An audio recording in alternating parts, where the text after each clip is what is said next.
Buenas tardes a todos nuestros asistentes. Mi nombre es Andrés Mauricio García y en esta ocasión quiero agradecerles a todos los aquí presentes.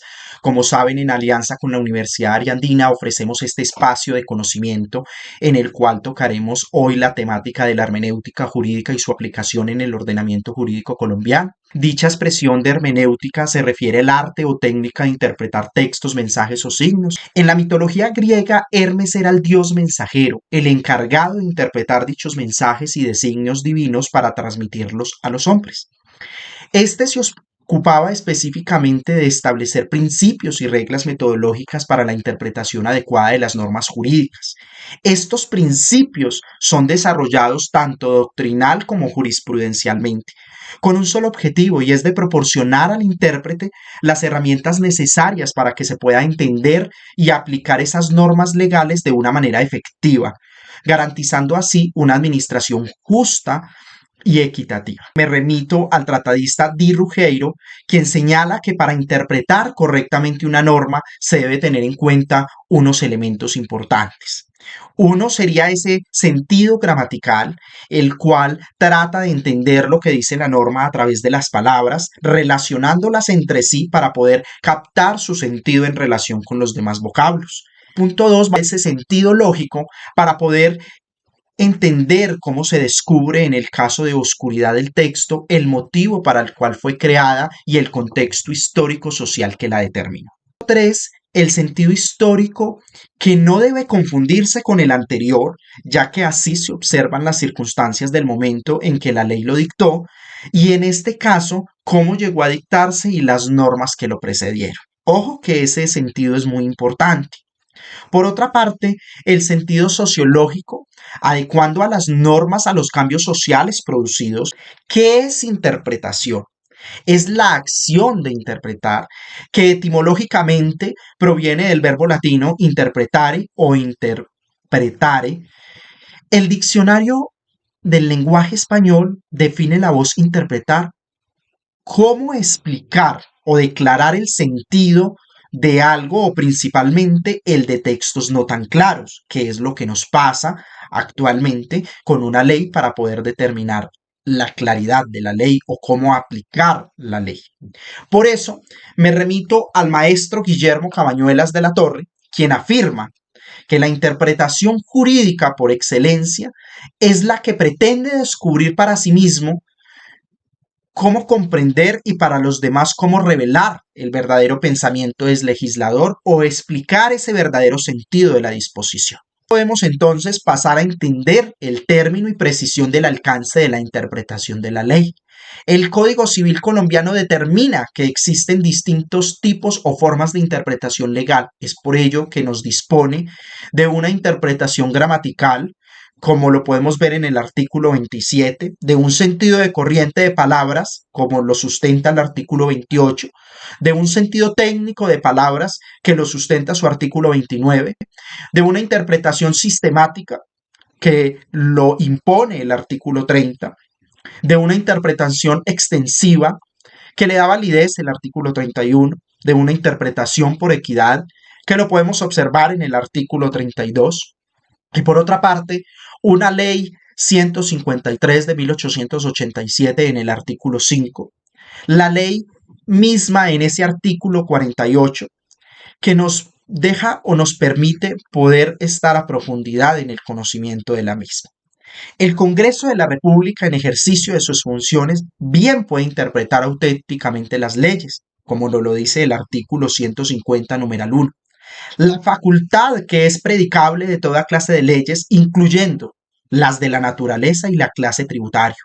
Las leyes expedidas en ejercicio de esta atribución legislativa producen, al igual que toda la ley, unos efectos en el tiempo, en tanto y cuando conformen una unidad como ley interpretada, tal como lo precisó la sentencia 270 de 1993. En otras palabras, la interpretación toca necesariamente las materias tratadas en la norma que se interpreta. De modo que si la Constitución ha señalado ciertos trámites y exigencias para el Congreso tenga la habilidad legislativa acerca del tema, ellos son aplicables tanto a la norma básica que desarrolla la función correspondiente como las disposiciones que se dicten para desentrañar su sentido por la vía de autoridad. Vamos entonces a observar y así poder entender cómo se aplica esto en un caso real, como lo es la sentencia de unificación prima de servicio docente. La sentencia analiza exhaustivamente la controversia relacionada con el reconocimiento de la prima de servicios a los docentes oficiales en Colombia. La demandante, una docente oficial nacionalizada, reclama su derecho a recibir la prima de servicio de su vinculación en 1983, quien argumenta que la ley del 91 de 1989 extendió dicho beneficio a los docentes, pero aquí podemos entender cómo el Consejo de Estado determina que la ley en mención no crea dicho beneficio salarial a favor de los docentes y confirma la sentencia de primera instancia que niega las pretensiones de la demanda. En este caso podemos notar cómo se emplearon los principios de hermenéutica jurídica con el método literal, sistemático, histórico y teológico, lo que les permitió generar un marco conceptual sólido, aplicando al principio de igualdad y no discriminación, y se reconoce la irrenunciabilidad de beneficios mínimos respaldada por la jurisprudencia constitucional. Entonces, ¿cómo se abordó ese principio de situación más favorable al trabajador en caso de duda interpretativa? Concluyendo que no aplicaba en este caso, al no existir dudas objetivas que respalden por métodos de interpretación legal dicha situación, se discute también el principio de no regresividad de los derechos sociales, concluyendo que no se configura. La interpretación literal se basa en el texto mismo de la norma. En el caso analizado, el artículo 104 de la Ley 91 de 1989 establece explícitamente que los docentes están excluidos de recibir la prima de servicios. Esta es clara y no deja lugar a ambigüedad. Por otro lado, podemos revisar ese método sistemático, el cual implicó interpretar la norma en el contexto más amplio del ordenamiento jurídico. Aquí se consideró que dicha ley del 91 en su conjunto, así como otras normas pertinentes como el decreto 1545 de 2013, establece la prima de servicios para los docentes oficiales a partir de cierto año.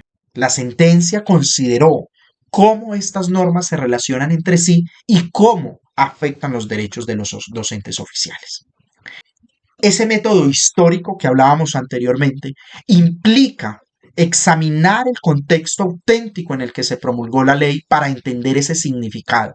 Analizando la ley del 91 de 1989 y su afectación en los derechos de los docentes, esta ley modificó el régimen salarial y prestacional de dichos docentes, excluyendo expresamente la prima de servicios para ellos. El método teológico implicó interpretar la ley según su finalidad y propósito. En este caso, explícitamente se consideró el propósito de la ley, que fue regular el régimen salarial y prestacional de dichos docentes, quien argumentó que el propósito de la ley era clarificar esos derechos de los docentes y que el excluir la prima de servicios lo que buscaba era establecer un régimen diferenciado para este grupo de empleados. En cada etapa del análisis, la sentencia se apoyó en métodos de interpretación para llegar a la conclusión de que los docentes no tienen derecho a la prima de servicios como lo manifiesta la Ley 91 del 89. Agradezco a toda la audiencia por estar en este espacio jurídico, esperando que todo haya quedado claro y nos vemos en una próxima sección. Un feliz día para todos.